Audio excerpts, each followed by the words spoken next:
Assalamualaikum warahmatullahi wabarakatuh. Assalatu wassalamu ala asrafil anbiya'i wal mursalin sayyidina Muhammad wa ala alihi wa sahbihi ajma'in, amma ba'. Pertama-tama marilah kita panjatkan puji dan syukur atas kepada Allah Subhanahu wa taala, karena berkat rahmat dan hidayahnya lah kita masih diberi nikmat kesehatan seperti sekarang ini. Yang terhormat kepada Bapak Robi Rendra selaku dosen pengampu mata kuliah Metodologi Studi Islam. Baiklah, saya izin memperkenalkan diri. Perkenalkan, nama saya Samsia, NIM 2112040. Saya dari kelas PAI 1H semester 1. Di sini saya akan menjelaskan tentang studi kawasan orientalisme dan oksidentalisme Islam di Timur dan Barat, Islam mayoritas, problem dan prospek studi kawasan. Yang pertama, apa itu orientalisme? Jadi, orientalisme adalah di mana gerakan atau cara pandang dunia barat kepada segala yang ada di timur dengan cara membaratkan segala sesuatu yang ada di timur.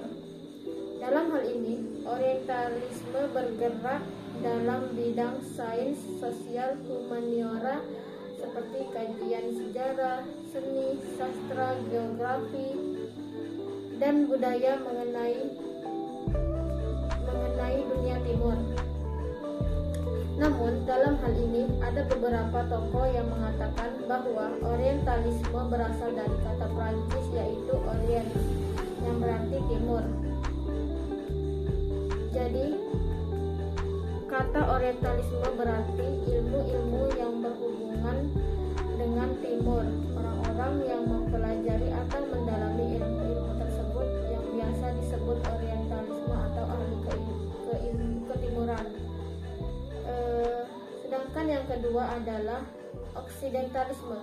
Pertama-tama, apa itu oksidentalisme? Oksidentalisme yaitu berasal dari bahasa Inggris yaitu Occiden, yang berarti negeri barat, sehingga oksidentalisme dapat dimaknai sebagai studi tentang barat dengan segala aspeknya. Yang kedua itu ada asal-usul sejarah pembahasan oksidentalisme. Oksidentalisme dimulai di saat lahirnya peradaban timur yang diwakili oleh tradisi Islam selama 14 abad lebih. Dapat dilacak sumber-sumber oksidentalisme didapatkan melalui hubungan antara Islam dan Yunani Romawi di masa lalu. Selain wilayah ini, Kristen, Yahudi merupakan kesadaran Eropa yang terekspos dan menjadi bagian dari Barat, baik ditinjau dari geografi, sejarah maupun peradabannya. Sedangkan peradaban Timur yang diwakilkan oleh Islam memiliki akar yang lebih jauh kembali, yaitu peradaban Timur kuno, Mesir, Kanaan, Ayuria, Babilonia, India, dan Cina. Oleh karena itu, dapat disimpulkan bahwa oksidentalisme dapat dilacak dalam relasi antara peradaban-peradaban Islam dengan peradaban-peradaban Yunani.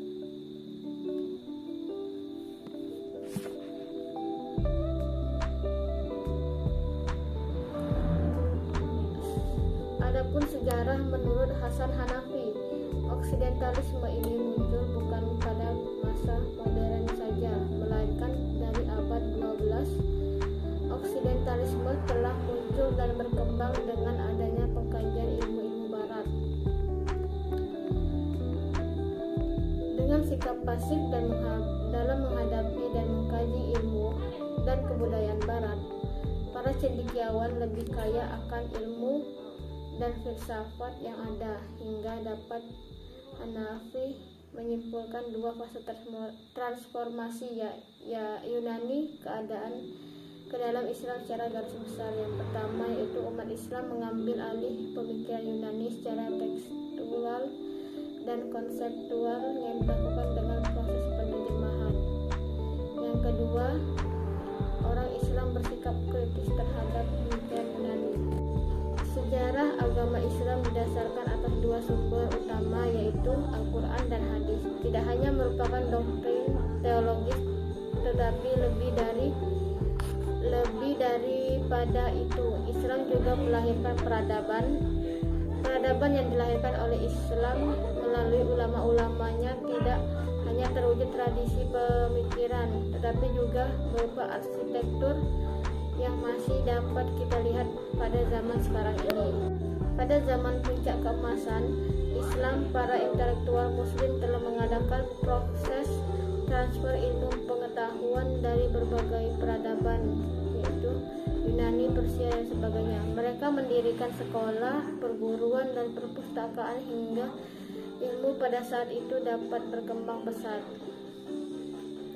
Namun pada abad ke-17 kemudian umat Islam mendapatkan perhatian oleh orang-orang Barat, yang mana pada kala itu Barat sedang mengalami kemunduran.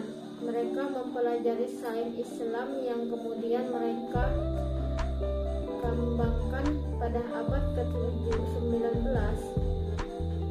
Mereka datang kedua kalinya kepada Islam dengan membawa teknologi dan sains yang pernah mereka pelajari di dunia Islam yang lebih mereka kembangkan selama 6 abad.